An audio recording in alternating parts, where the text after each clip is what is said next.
The World Chess Championship match is tied, only 2 games left, and Game 11 took place, giving Sergey Karjakin the white pieces against reigning world champion Magnus Carlsen in New York on November 26th, and this is what happened. We're seeing that Sergey Karjakin is officially back to e4 and officially back to whatever it is, that mat strategy that him and his team prepared coming in. He played d4 once, but going back to the Lopez, despite whether people think he should vary and try something new, the theory that he's not getting that much with white, not phasing the Russian from following through with his game and mat strategy. Now, after a6 and then the move bishop to e7 here, we know that Magnus Carlsen is also ready to go back to the most commonly roads traveled in the Lopez as well. In game 9, of course, he played the move b5 in this position and then played bishop to c5. The Archangel variation, which kind of got him in a little bit of trouble and really proved probably not to be the best strategy, despite how it looked like the more fighting try than the normal Ruy Lopez. It kind of got the champ in some trouble immediately after having just lost game 8 with the white pieces. So Magnus says, I'm done with that. I'm going to stick to what I know best as well in the Lopez, which is just the most fundamentally and most well-known approach to this position. After the move d3, and then we get the position with d6, a3, castles, knight to c3. Something is becoming very clear here. Now, we've already broken down this position as far as talking about the principles of it. And I'm going to do that again here in just a second, show some of the common tactics that can help you in your games and some of the things that maybe could have occurred here. But before I do, I want to digress for a second and tell you that the approach that each player took in this game was very revealing as far as not only how they feel about the match, but also probably what their mindset was coming in and what their teams convinced them was their best strategy. What I mean by that is this. Karjakin, other than the throwaway anomaly d4 game, has stuck with the Lopez the whole time. And not only that, this position occurred in game 2, which means Karjakin is willing to repeat positions he's played before. And that's really telling as far as what his team thinks his best strategy is not to try to vary it and change things up despite what people think and try to get something different with white, but to actually try to improve on his games mid-match. Meaning the approach can be you come in with a whole set of weapons and you want to mix it up and try different things and see if you can get all your different preparation in. Or the approach can be I'm just going to stick to one thing, and that way when my opponent tries to repeat what they played at a game earlier in the match, I'm going to have my team of seconds having cooked something up just in our hotel room lab just a few days ago, and I'm going to try to improve on my own play mid-match. It's a very, if I might say, very Soviet, very old school, very Russian approach to the match. Now, I think in really long matches, like we know from the Kasparov-Karpov years, right, 24 games, 48 games, I think it's even more effective, because if you stick to one thing, it meant that probably in the months heading up to the match, you really got to know those positions super well, and you're going to be stubborn and get it. But also your chances of improving upon earlier games in the match goes up with the more games there are. But in a shorter 12-game match, now we go to Magnus Carlsen's side of things and talk about how his team approached it here. And that became clear as soon as Magnus played bishop to e6, meaning Carlsen, for whatever reason, was not interested in playing the move 9, knight a5 here, and then bishop e6, and repeating what he did as black in game 2, despite being okay in that game. And I think it's because, one, his match strategy is, first of all, I don't want to deal with what Karjakin and his team of awesome Russian super GMs are coming up with and improving on our earlier games. I don't want to see what they would have done differently here than what he did in game 2. And 2, Carlsen's match strategy is I want to mix it up every time so that I'm constantly the one changing things first and constantly trying to put my opponent on his toes. And even though just the move bishop e6 doesn't seem like it's that much different, and it's not, there are some clear tactical and strategical differences to not committing to this idea of putting your knight on the edge of the board and trying to win the bishop pair that way. So it's just interesting. We can draw parallels there, and I'm not trying to suggest that I think Magnus Carlsen's match approach is better because it's a shorter game match, meaning keep his opponent on his toes. There's less games for him to have, less opportunities for him to have a chance to improve on previous games.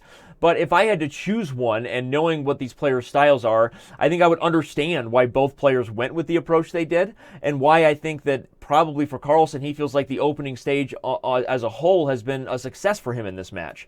And, the match is tied, and there's only a little bit of time left to find out if someone's going to win this in regulation. I'm not, not knowing what happened in this game, not telling you, and then we have game 12, regardless of what happened in this game. There's not much time left for us to even debate and talk about all these different angles and talk ourselves till we're blue in the face. But I think it is interesting, and I will say that I think that if you just think about it logically, having a whole bunch of things you can vary with or try to keep your opponent on their toes makes every game an individual game. And in a short match, it gives you the most chances to win that particular game, which being the better player coming in on paper, Carlsen feels like that's what he should do anyway. And Sergey Karjakin as well, it's a shorter match, but I need to stick with this so that I can try to improve on my play as I go and try to catch the world champion being a little lazy in the rest days or not preparing in his hotel rooms like my team is. So interesting, right? And I think that that's probably something we can draw a theory at and probably be right about what both teams are thinking about in terms of their approach in this match. Now, after bishop to e6, Karjakin played the move knight to d5. This move makes sense, and I just want to talk about the common tactical moves that maybe could have occurred here, because I know that most of my audience here is probably going to be wondering, well, first of all, what happens if takes?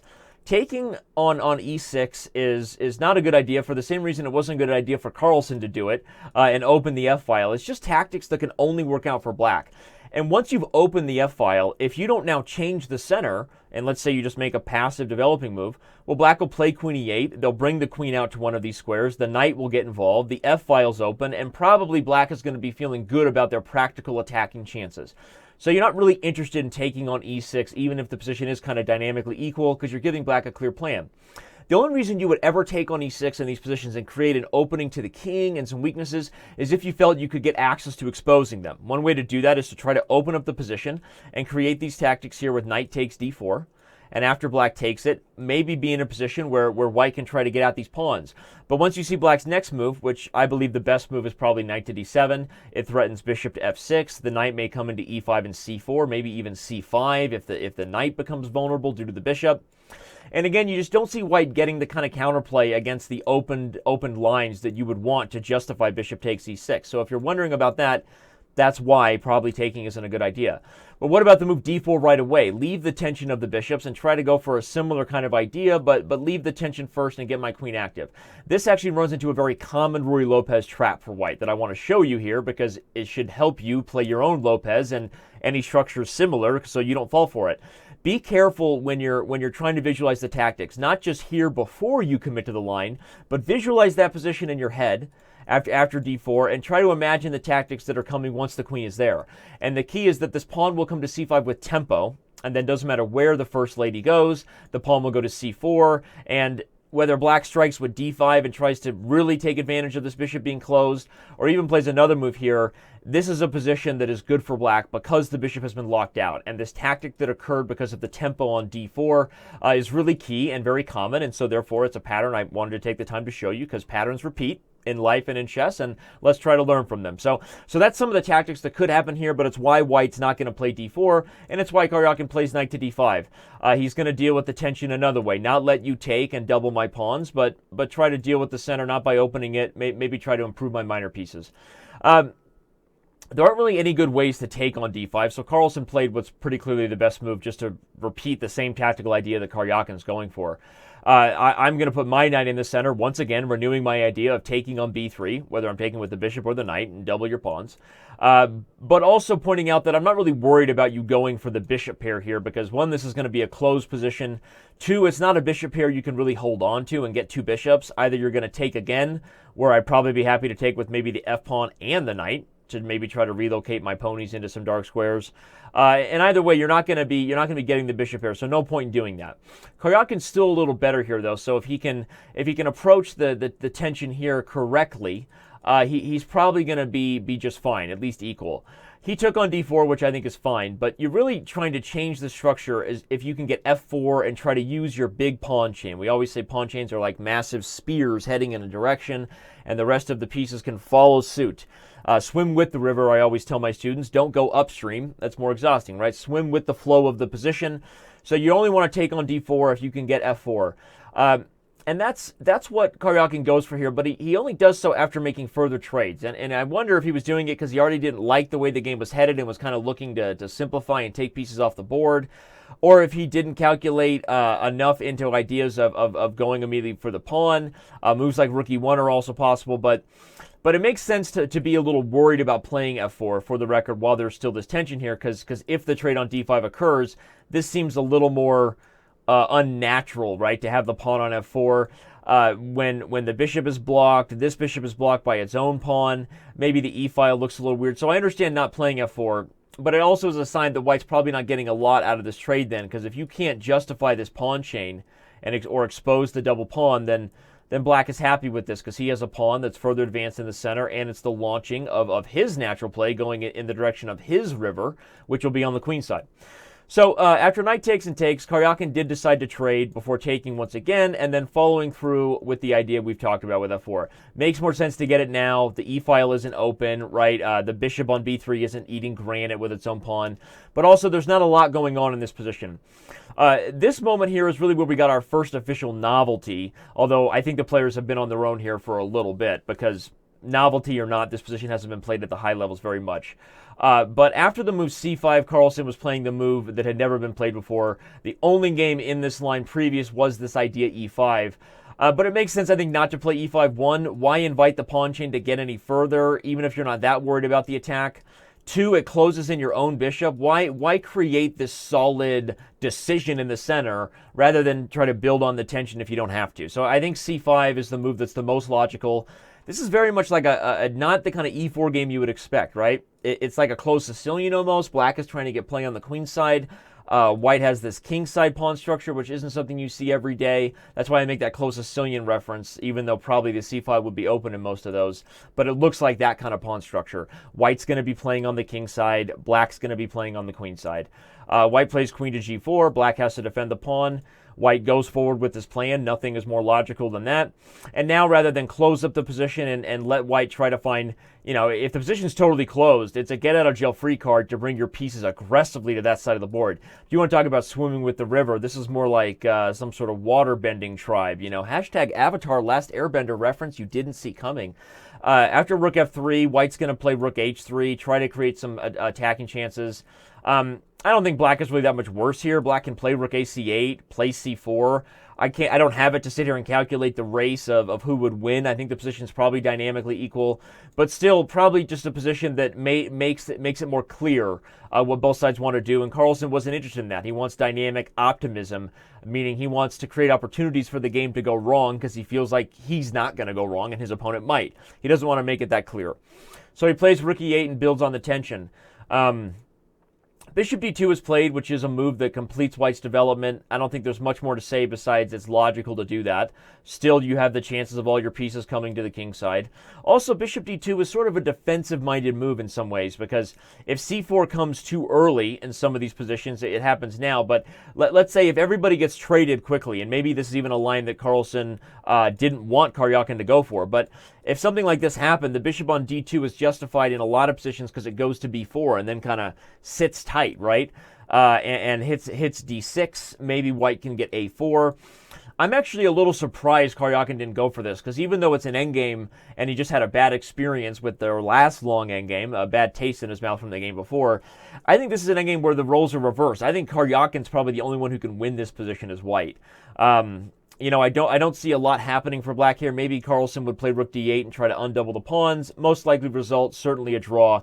But I'm not afraid to play this position as white at all in the endgame. Hard to lose. So I'm surprised Karjakin didn't simplify in that way. Instead, he played the move h3, which led us to our first truly critical moment. There's several ways this position can go. Again, e5 can be played. And even after h3, I wonder if e5 isn't best, because now you're really not as worried about these straightforward attacking ideas. Carlsen didn't play e5. Again, he wanted more tactics than that. But I wouldn't be surprised if e5 is actually the best way to play the position. Black is in no danger of these double pawns sticking forever. He can play d5 at some point. With the position closed, he can probably switch back to the c-file. So I look at this and wonder why Carlsen didn't see this as having some long-term chances. Maybe he just felt like if bishop g5 comes and everybody gets traded, we're just in an equal major piece ending. But that was a possibility. Carlsen wasn't interested in that, and instead, after h3, he calculated some tactics that in the press conference, if you follow Chess Center, the show we do at 5 p.m. Pacific every day after the game. If you haven't been watching it, that's a you problem. It's on chess.com TV. Carlsen said he felt like he had the chance to get the initiative here, and even though he was sure there were probably some different ways Karjakin could deal with it, he wanted to create opportunities for his opponent to go wrong. And that's what he did, starting with the move c3. He doesn't try to simplify the tension by trading or play e5. He creates tactics. And after b takes, plays the first really surprising move of the game, d5, exclam. Maybe he could have taken on c3 and then played d5. We might have gotten to similar positions. But let me highlight for you some of the tactics that are going on here. The key is black is sacrificing a pawn. But if white takes here, black instantly wins material.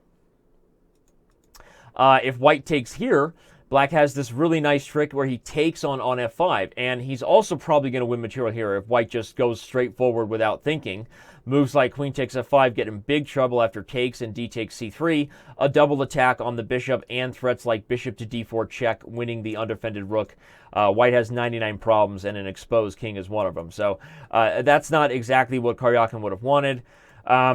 Taking on e6 is probably one of the ways that the game actually could have gone. I wonder if Carlsen might have considered rook takes to keep pieces on the board, but tactically I think that taking here and then dealing with these straightforward lines like e takes d5 by putting a rook on the second rank is probably a position that now leads to the two-result kind of game that Carlsen wants. As I said, he has a spoiled chess style. He wants to play positions that only he can win, and he's good at it.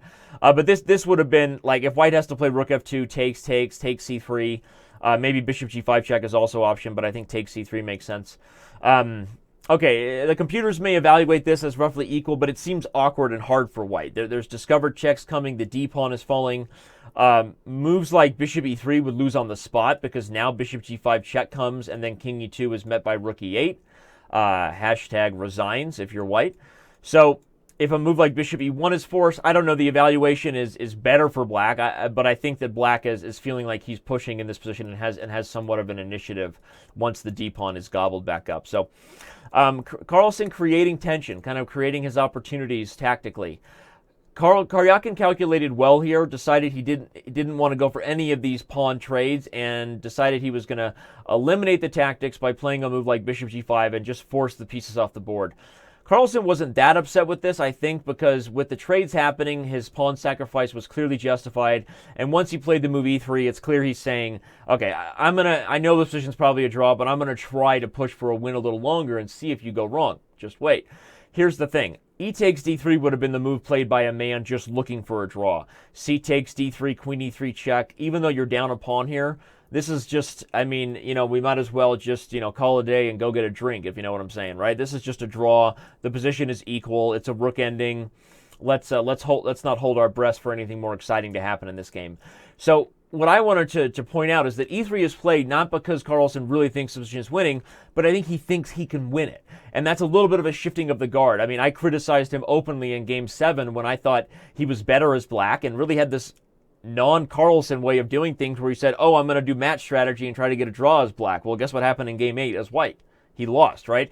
Didn't seem like the way Carlsen plays. Carlsen just plays in the moment. He has this Buddhist Zen. I don't care if I think I should play for a draw here. I'm going to try to play the best move here and create opportunities for my opponent to go wrong.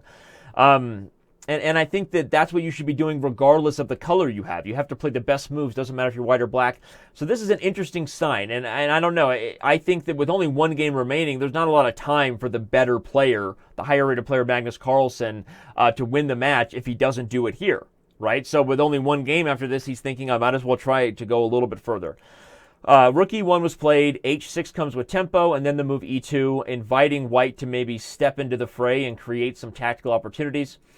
After the move queen f3, though, which is the best according to the engine, a5 is played.